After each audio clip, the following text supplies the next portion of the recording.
তো সুধীমণ্ডলী, এই মুহূর্তে আমি অবস্থান করছি পটুয়াখালী জেলার কলাপাড়া উপজেলার মহিপুর ইউনিয়নের বিপিনপুর। আপনারা দেখতে পাচ্ছেন এখানে একটা ড্রায়ার ব্যক্তিগত উদ্যোগে এখানে মাছ শুকানোর জন্য একটা ড্রায়ার ওনারা তৈরি করছেন।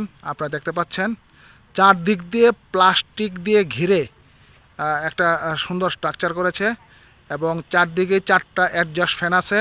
ভিতরে দেখেন দুইটা ফ্যান আছে নিয়ন্ত্রণ করার জন্য। এবং এই ড্রায়ারের ভিতরে আপনারা দেখেন লাইটের মতো একটা জিনিস ঝুলতেছে লাল লাল। এটা হলো ভিতরে হিট দেওয়ার জন্য। সম্পূর্ণ ব্যক্তিগত উদ্যোগে এখানে এই ড্রায়ারটি স্থাপন করা হয়েছে। এখনও এটা নির্মাণ কাজ চলমান। স্থানীয় কিছু উদ্যোক্তা ওনারা মিলে এই মাছ শুকানোর জন্য ড্রায়ারটা এখানে স্থাপন করেছেন। আপনারা দেখেন এটা হলো ওয়াশিং চেম্বার। মাছ আনার পরে এখানে কিন্তু আপনার এই হাউজে তারা মাছ ধৌত করবে, সম্পূর্ণ ইলেকট্রিক। আমরা এখন ড্রায়ারের ভিতরে অবস্থান করছি। দেখেন এখানে দুই পাশেই সুন্দরভাবে সারি সারি তাক দেওয়া হয়েছে এখানে মাছ রাখার জন্য। এবং আপনারা দেখেন এখানে একটি লাইট সদৃশ জিনিস দেখা যাচ্ছে, এটা হলো হিট। এখানে প্রত্যেকটা তাকেই তিনটা করে কিন্তু এরকম হিট রয়েছে। এটা হলো মাছ শুকানোর জন্য। এবং দেখেন দুই পাশেই সারি সারি তাক রয়েছে, 1 2 3 4 5টি তাক রয়েছে।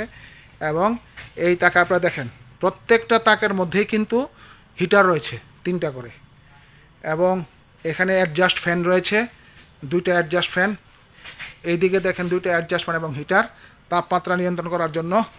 এবং পুরো হাউসটাই উপরে দেখেন, আমি যদি উপরে দেখে আপনাদেরকে পলিথিন দিয়ে এবং চার দিয়ে একটা নির্দিষ্ট মাত্রা পলিথিন এবং নেট দিয়ে সুন্দরভাবে এখানে ঢেকে দেওয়া হয়েছে। এই ড্রায়ারটি ফিশ ড্রায়ার, এখানে সামুদ্রিক মাছ শুকিয়ে ওনারা বাজারজাত করবেন। এটা হলো ওয়াশিং চেম্বার, সাথেই ভিতরে অত্যাধিক গরম। আমি ভিতরে গিয়েছিলাম, আপনারা দেখতে পাচ্ছেন এই ড্রায়ারটির ভিতরের অবস্থান আপনারা দেখতে পাচ্ছেন সুন্দর। এবং চারদিকে তাকের ভিতরে এবং পুরোটাই পলিথিন দিয়ে করা। ভিতরে অনেক গরম এবং কৃত্রিমভাবে হিট দেওয়া এবং তাপমাত্রা নিয়ন্ত্রণের জন্য অ্যাডজাস্ট ফ্যান এটা এখানে করা হয়েছে। খুব চমৎকার একটা জিনিস।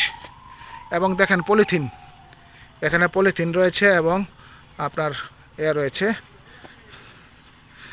এই যে ড্রায়ারটি আমরা এখানে দেখতে পেলাম, আপনারা দেখেন পুরোপুরি ড্রায়ারের চিত্র সুন্দর এখানে ব্যক্তিগত উদ্যোগ করা হয়েছে। তা আজকে এই বিপিনপুর থেকে ফিশ ড্রায়ারের উপর এই প্রতিবেদন আমি কৃষিবিদ বশির আহমেদ এখানেই শেষ করলাম। ধন্যবাদ সবাইকে।